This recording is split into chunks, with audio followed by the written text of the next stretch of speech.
San Cirilo de Jerusalén, sobre la fe.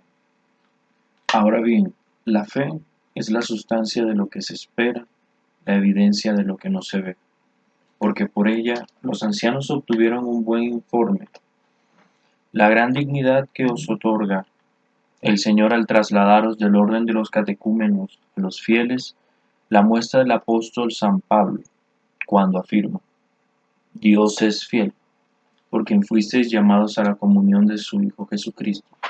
Porque ya que Dios es llamado fiel, ustedes también reciben ese título con gran dignidad. Porque así como Dios es llamado bueno y justo y todopoderoso y hacedor del universo, así también es llamado fiel. Considera pues a qué dignidad te elevas, ya que vas a ser partícipe de un título de Dios. Aquí se requiere además que cada uno de vosotros sea hallado fiel en su conciencia, porque es difícil encontrar un hombre fiel. No que me muestres tu conciencia, porque no debes ser juzgado por el juicio de los hombres, sino que muestres la sinceridad de tu fe a Dios, que prueba los riñones y los corazones, y conoce los pensamientos de los hombres. Gran cosa es el hombre fiel, siendo el más rico de todos los ricos, porque el hombre fiel le corresponde todo el mundo de las riquezas, en tanto que las desprecia y las pisotea, porque los que en apariencia son ricos y tienen muchos bienes son pobres de alma, pues cuanto más se reúnen, más anhelan lo que aún les falta. Pero el hombre fiel, extrañadísima paradoja, en la pobreza es rico, pues sabiendo que solo necesita tener alimento y vestido, y está contento con ello, ha pisoteado las riquezas. Tampoco es solo entre nosotros, que llevamos el nombre de Cristo, que la dignidad de la fe es grande, sino que también todas las cosas que se realizan en el mundo, incluso por aquellos que son ajenos a la Iglesia, se realizan por la fe. Por la fe las leyes del matrimonio unen a los que han vivido como extraños, y por la fe en los contratos matrimoniales un extraño es hecho socio de la persona y los bienes de un extraño. Por la fe también se sostiene la agricultura, pues quien no cree que recibirá una cosecha no soporta los trabajos. Por la fe los hombres que navegan en el mar, confiando en la tabla más delgada, cambian el elemento más sólido, que es la tierra, por el inquieto mover de las olas, comprometiéndose con esperanzas inciertas y llevando consigo una fe más segura que cualquier ancla. Por lo tanto, la mayor parte de los asuntos de los hombres se mantienen unidos por la fe. Y no solo es entre nosotros que ha existido esta creencia, sino también, como he dicho, entre los que están afuera. Porque si no reciben las escrituras, sino que presentan ciertas doctrinas propias, incluso éstas las aceptan por la fe. También la lección que se ha leído hoy os invita a la verdadera fe, poniendo ante vosotros el camino en el que también debéis agradar a Dios, pues afirma que sin fe es imposible agradarle, porque ¿cuándo se decidirá un hombre a servir a Dios si no cree que Él es un dador de recompensas? ¿Cuándo elegirá a una joven una vida virginal o un joven vivirá sobriamente si no creen que por la castidad hay una corona que no se marchita?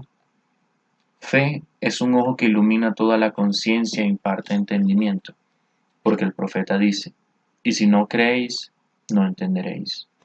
La fe detiene la boca de los leones, como en el caso de Daniel, pues la escritura dice de él que Daniel fue sacado del foso y no se le encontró ningún daño, porque creyó en su Dios.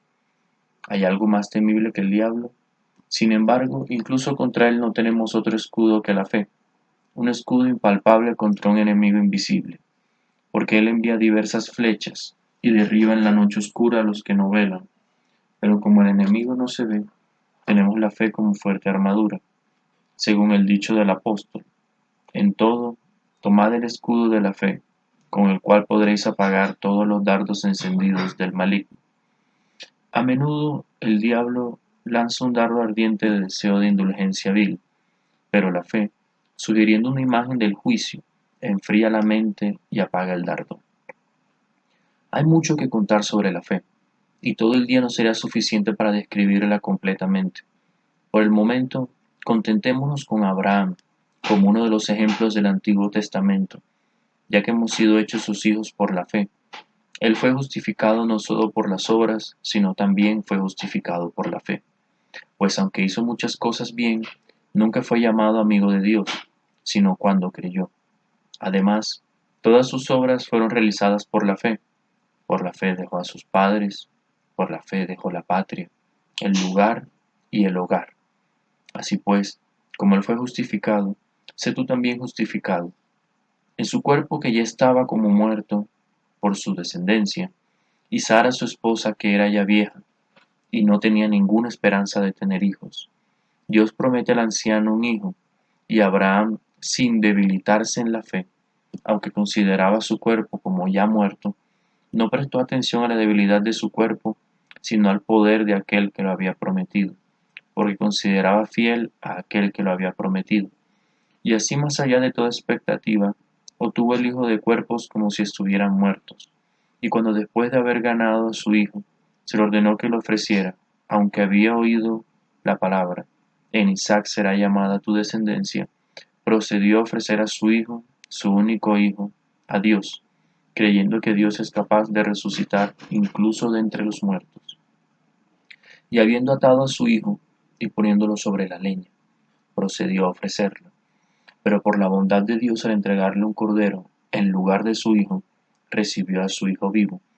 Siendo fiel en estas cosas, fue sellado para la justicia, y recibió la circuncisión como sello de la fe que tenía mientras estaba en la incircuncisión, habiendo recibido la promesa de que sería el padre de muchas naciones. Veamos pues cómo Abraham es el padre de muchas naciones. De los judíos es confesamente el padre, a través de la sucesión según la carne. Pero si nos atenemos a la sucesión según la carne, nos veremos obligados a decir que el oráculo era falso, porque según la carne ya no es padre de todos nosotros, sino que el ejemplo de su fe nos hace a todos hijos de Abraham. ¿Cómo? ¿Y de qué manera? Para los hombres es increíble que uno resucite de entre los muertos, como también es increíble que haya descendencia de personas ancianas como si estuvieran muertas. Pero cuando se predica que Cristo ha sido crucificado en el madero y que ha muerto y resucitado, lo creemos. Por la semejanza de nuestra fe somos adoptados en la filiación de Abraham y luego, siguiendo nuestra fe, recibimos como él el sello espiritual, siendo circuncidados por el Espíritu Santo, mediante el bautismo, no en el prepucio del cuerpo, sino en el corazón, según Jeremías, que dice, y seréis circuncidados a Dios en el prepucio de vuestro corazón, y según el apóstol, en la circuncisión de Cristo, habiendo sido sepultados con él en el bautismo y lo demás. Esta fe, si la conservamos, nos librará de la condenación y nos adornará con toda clase de virtudes, porque tan grande es la fuerza de la fe que incluso sostiene a los hombres al caminar sobre el mar. Pedro era un hombre como nosotros, hecho de carne y hueso, y que vivía lo mismo. Pero cuando Jesús le dijo, ven, creyó y caminó sobre las aguas, y encontró su fe más segura sobre las aguas que sobre cualquier otro terreno, y su pesado cuerpo fue sostenido por la flotabilidad de su fe. Pero aunque estaba seguro sobre las aguas mientras creía, cuando dudaba enseguida empezaba a hundirse, pues a medida que su fe se relajaba, su cuerpo también se hundía con ella. Y al ver su angustia, Jesús, que remedia las angustias de nuestras almas, le dijo, oh tú el de la poca fe, ¿por qué dudaste? Y siendo reanimado por aquel que le tomó de la mano derecha, apenas recuperó su fe, cuando, guiado por la mano del Maestro, reanudó el mismo caminar sobre las aguas, pues esto lo menciona indirectamente el Evangelio, diciendo que cuando subieron a la nave, porque no dice que Pedro cruzó a nado y subió, sino que nos da a entender que después de volver a la misma distancia que recorrió para encontrarse con Jesús, subió de nuevo a la nave. Sí, tanto poder tiene la fe, que no solo se salva el creyente, sino que algunos han sido salvados por otros creyentes. El paralítico de Cafarnaúm no era creyente, pero creyeron quienes lo trajeron y lo bajaron por las tejas, porque el alma del enfermo compartía la enfermedad de su cuerpo. Y no creas que lo acuso sin motivo, El mismo Evangelio dice que, al ver Jesús, no su fe, sino la fe de ellos, dijo al paralítico, levántate. Los portadores creyeron y al enfermo de parálisis gozó de la bendición de la curación. ¿Quieres ver con más seguridad que unos se salvan por la fe de otros? Lázaro murió. Había pasado un día, luego un segundo día y un tercer día. Sus tendones estaban descompuestos y la corrupción hacía ya presa en su cuerpo. ¿Cómo podría creer un muerto de 4 días y suplicar al Redentor por sí mismo? Pero lo que le faltaba al muerto lo suplían sus verdaderas hermanas, porque cuando vino el Señor, la hermana se postró ante él, y cuando le dijo, ¿dónde lo habéis puesto? Y ella respondió, Señor, ya apesta, porque lleva 4 días muerto. El Señor dijo, si crees, verás la gloria de Dios, tanto como decir, suplir la falta de fe del muerto, y la fe de las hermanas tuvo tanto poder que sacó al muerto de las puertas del infierno.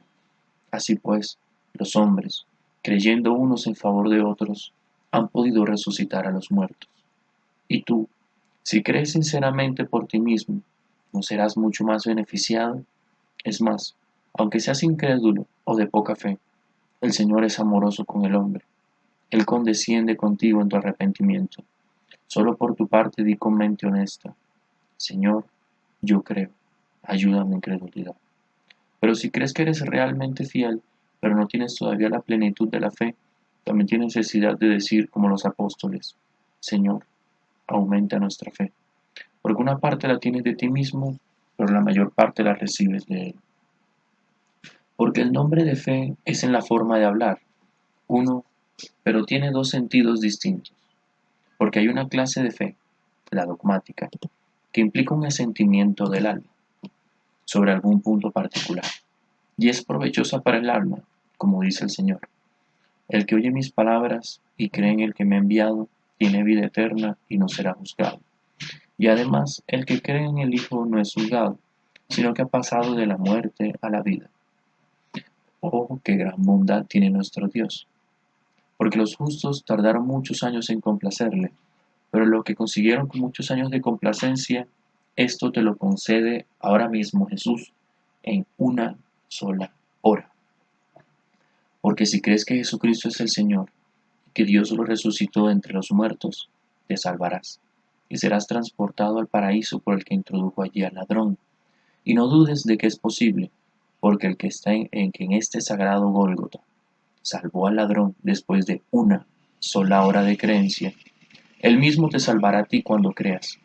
Pero hay una segunda clase de fe, que es otorgada por Cristo como un don de gracia, porque a uno se le da por el Espíritu la palabra de sabiduría, y a otro la palabra de conocimiento según el mismo Espíritu, a otro la fe por el mismo Espíritu, a otro los dones de curación. Esta fe, pues, que se da por gracia del Espíritu no es meramente doctrinal, sino que también obra cosas superiores a las fuerzas del hombre, porque el que tenga esta fe dirá a este monte, vete a otro lugar y se irá, porque cuando alguien dice esto con fe, creyendo que se cumplirá, y no duda en su corazón, entonces recibe la gracia. Y de esta fe se dice, si tenéis fe como un grano de mostaza, porque así como el grano de mostaza es pequeño en tamaño, pero ardiente en su operación, y aunque se siembra en un pequeño espacio, tiene un círculo de grandes ramas, y cuando crece es incluso capaz de albergar a las aves. Así, de la misma manera, la fe en el momento más rápido obra los mayores efectos en el alma, porque cuando es iluminado por la fe, el alma tiene visiones de Dios, y hasta donde es posible contempla a Dios, y recorre los límites del universo, y antes del fin de este mundo ya contempla el juicio y el pago de las recompensas prometidas. Por lo tanto, ten esa fe en el que viene de ti mismo, para que también recibas de él esa fe que obra cosas por encima del hombre. Pero al aprender la fe y al profesarla, adquiere y guarda solo lo que ahora te ha sido entregado por la Iglesia, y que ha sido edificado fuertemente a partir de todas las Escrituras. Porque como no todos pueden leer las Escrituras, ya que algunos se ven impedidos de conocerlas, por falta de instrucción, y otros por falta de tiempo libre, para que el alma no perezca por ignorancia, resumimos toda la doctrina de la fe en unas pocas líneas. Este resumen quiero que lo memoricéis cuando lo recite, sino grabándolo de memoria en vuestro corazón, cuidando, mientras lo repetís, de que ningún catecúmeno oiga por casualidad lo que se os ha transmitido. Deseo también que guardéis esto como provisión durante toda vuestra vida, y que además de esto no recibáis ningún otro, ni si nosotros mismos cambiáramos y contradijéramos nuestra presente enseñanza, ni si un ángel adverso transformado en ángel de luz quisiera extraviaros. Porque si nosotros, a un ángel del cielo, os predico otro evangelio, distinto del que habéis recibido, que sea anátema para nosotros. Así que por el momento escuchad mientras me limito a decir el credo, y memorizadlo, pero a su debido tiempo esperad la confirmación de la Sagrada Escritura de cada parte del contenido. Porque los artículos de la fe no se compusieron como les pareció a los hombres, sino que los puntos más importantes recogidos de toda la Escritura constituyen una enseñanza completa de la fe. Y así como la semilla de mostaza en un pequeño grano contiene muchas ramas, así también esta fe ha abarcado en pocas palabras todo el conocimiento de la piedad en el Antiguo y en el Nuevo Testamento. Mirad pues, hermanos, y retened las tradiciones que ahora recibís, y escribidlas en la tabla de vuestro corazón. Guardadlas con reverencia, no sea que por casualidad el enemigo despoje a alguno de los que se han vuelto flojos, o que algún hereje pervierta alguna de las verdades que se os han entregado. Porque la fe es como poner dinero en el banco, tal como lo hemos hecho ahora. Pero de vosotros Dios exige las cuentas del depósito. Os exhorto, como dice el apóstol, ante Dios, que da vida a todas las cosas, y ante Cristo Jesús, que ante Poncio Pilato fue testigo de la buena confesión, a que guardéis esta fe que se os ha encomendado sin mancha, hasta la aparición de nuestro Señor Jesucristo.